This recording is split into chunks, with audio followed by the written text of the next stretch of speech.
Cyber gang हम लोगों ने अनरेवल किया है।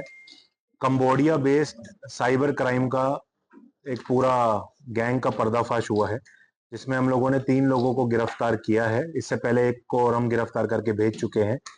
इन लोगों का मोडस ऑपरेंडी क्या है? ये लोग कंबोडिया से कॉल सेंटर चलाते हैं, जो चाइनीज और दूसरे देश के लोग ऑपरेट करते हैं। इंडियंस वहाँ काम करते हैं।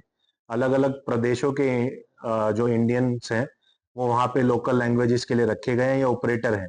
बेसिक मतलब है कि अकाउंट आपका है, फ्रॉड मैं कर रहा हूँ, इनके अकाउंट से फ्रॉड निकाल करके पैसा आपके अकाउंट में डाला, लेकिन आपके पास नहीं है वो पैसा क्योंकि आपका अकाउंट आपने बेच दिया है या कैसे भी करके उनके पास है, तो उन्होंने पैसा निकाल। राजनांदगांव पुलिस को एक बड़ी सफलता हाथ लगी है, एक अंतरराष्ट्रीय साइबर फ्रॉड गैंग और उसके पूरे ऑपरेशन को अनकवर करने में। इसमें हम लोगों ने 3 लोगों को गिरफ्तार किया है, एक को हम पहले भी गिरफ्तार कर चुके हैं।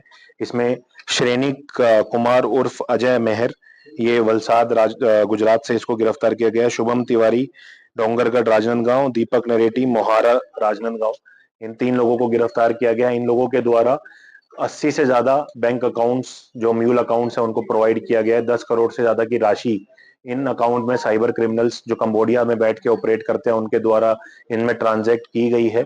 और 300 से ज्यादा इसमें जो साइबर क्रिप्टो वॉलेट्स हैं उनका इस्तेमाल किया गया है। यूएसडीटी और अन्य क्रिप्टो करेंसी के माध्यम से जो फ्रॉड से कमाया गया पैसा है उसको इंडिया से कंबोडिया भेजने के लिए इनका इस्तेमाल किया गया है। इन सभी अकाउंट्स का, बैंक अकाउंट्स का, मोबाइल नंबर्स का और बाकी सभी इंस्ट्रूमेंट्स का इसमें एनालिसिस अभी किया जा रहा है और जितने लोग इसमें शामिल है सबके विरुद्ध कार्रवाई की जाएगी। साथ ही साथ इसकी सूचना हम लोगों ने I4C भारत सरकार को भी दे दी है, क्योंकि इंटरनेशनल ऑपरेशन इसमें किया जा रहा है। साथ ही साथ जो विभिन्न राज्य जो इसमें जहां पे इनके विक्टिम्स या इनके ऑपरेशन शामिल है उनको भी हम जानकारी शेयर कर रहे हैं। और कौन भी आरोपी इसमें निश्चित तौर पे अभी बहुत लोग और गिरफ्तार किए जाएंगे। और म्यूल अकाउंट में कैसे भी पैसा डाल के और फिर उस म्यूल अकाउंट से उसको कैश निकाल के फिर कैश को क्रिप्टो करेंसी में कन्वर्ट करना। बैंक पे जैसे हेवी अमाउंट आता है वो होल्ड पर, इनमें से बहुत सारा पैसा होल्ड पे भी गया है। देखिए, ये जो पूरा चेन समझ में आ रहा है, इस चेन को समझने के लिए हम लोगों को NCCRP जो पोर्टल है I4C का भारत सरकार का, और समन्वय जो पोर्टल है उसके माध्यम से भी हमें बहुत सारी जानकारी मिली है। इनके ये अकाउंट्स में जो 10 से ज्यादा ऐसे NCCRP पोर्टल की शिकायत ऑलरेडी रजिस्टर्ड है।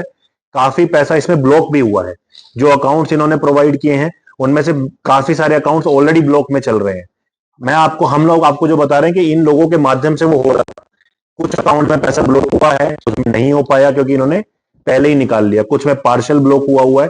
तो बहुत सारा पैसा सिस्टम में ब्लॉक भी है जो ऑलरेडी अभी संबंधित स्टेट्स के यहाँ जहां जहां पे भी हुआ है उनके द्वारा उनके मान्य न्यायालयों में लगाया भी गया है।